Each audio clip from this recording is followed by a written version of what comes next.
Hi, amazing morning po. Welcome to my YouTube channel.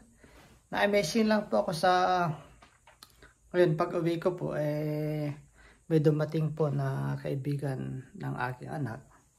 At after 10 years pala, 2014, galing po kami sa Japan noon. Pero nung dumating ako at dinagay niya sa lamesa to, na-amaze ako yung mga dinala niya kasi nagtatrabaho sa United yung kaibigan niya at nagpasalubong ng mga chocolate galing sa Japan.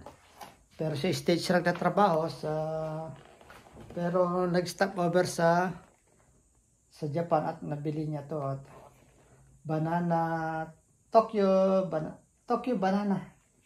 Yun pa gusto kong tikman din dahil after 10 years pumunta kami doon pero ngayon ko rin matatikman yan. Nagtimpla na nga ako ng kape. Ito yung kwan. Kasi may product po din ako ng mga kape rito na Amazing Coffee Mix. At ang tinimpla ko po ay itong Choco Barley. Yan po, Choco Barley. At yun ang i-prepare ko sa mga binigay nilang pasalubong.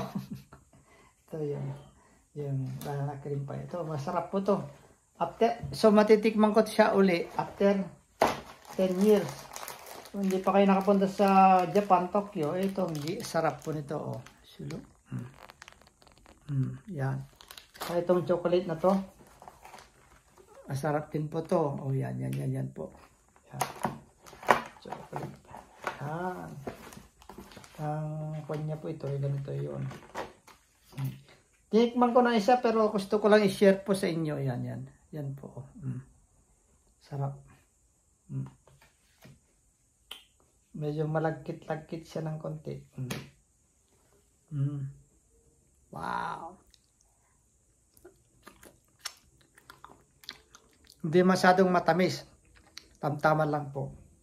Dark chocolate yata to O yun pala yung Mana Chocolate Royce. Mana Chocolate Royce yan po. Yan. Mana Chocolate Royce. I'm just sharing po dahil meron po akong natikman after 10 years. Thank you very much for watching. I love you guys.